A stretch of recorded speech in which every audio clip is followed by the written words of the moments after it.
Choisissez d'être heureux. Choisissez d'être heureux. Choisissez d'être heureux.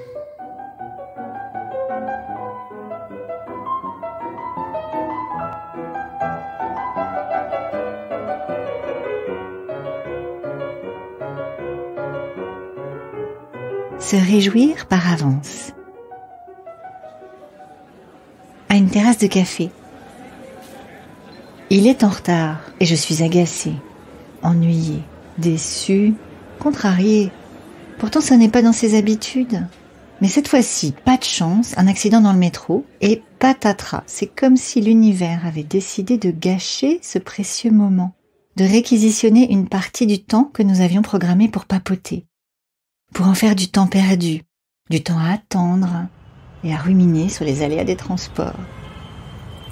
Du temps à ma disposition finalement, du temps pour penser, pour reconsidérer les choses, pour regarder les passants s'affairer sur le trottoir alors que je suis tranquillement installée. D'ailleurs, le serveur vient de m'apporter mon thé préféré avec grande courtoisie. Madame, tenez votre thé. Peut-être même avec un sourire complice et quelques mots gentils, mais je n'ai pas pris le temps de les voir ni de les entendre. Du temps pour regarder plus tranquillement la vie peut-être.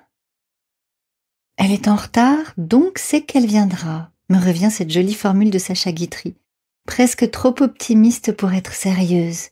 Quelle drôle d'idée que de vouloir ainsi mettre de la logique dans les choses de la vie qu'on ne saurait maîtriser. Et pourtant, quelle belle idée, parce que c'est certain, il va venir.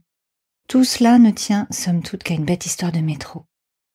Et je décide de me réapproprier ce temps d'attente que je n'ai pas vraiment choisi, d'en faire plutôt un espace que je remplirai de cette joyeuse perspective.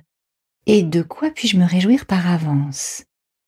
Des projets que j'ai envie de partager, des conseils que je vais solliciter, des belles nouvelles que je serai heureuse d'accueillir, et j'entreprends mentalement d'en dresser la liste. C'est d'ailleurs bien plus facile et plus drôle que de faire ma to-do list du matin.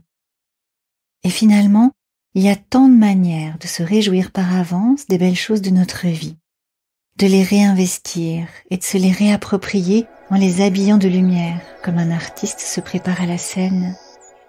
Faire des bons moments, nos meilleurs moments. Certains m'opposeront peut-être qu'il est dangereux d'entretenir ainsi des attentes qui risqueraient d'être déçues. Certes, vivre n'est pas sans risque.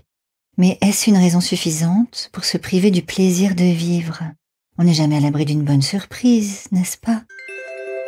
Simplement s'ouvrir un peu plus à ce qui est là, pour mieux s'y rendre disponible.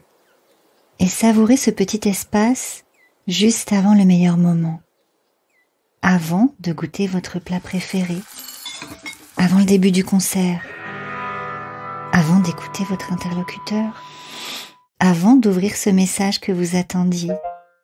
Comme le dit si joliment Patrick Covin, il y a la vie qu'on rêve et la vie qu'on vit.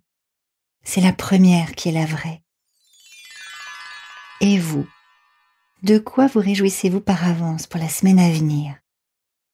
Et comment pourriez-vous en faire peut-être une semaine de rêve? Que votre journée soit belle et choisissez d'être heureux.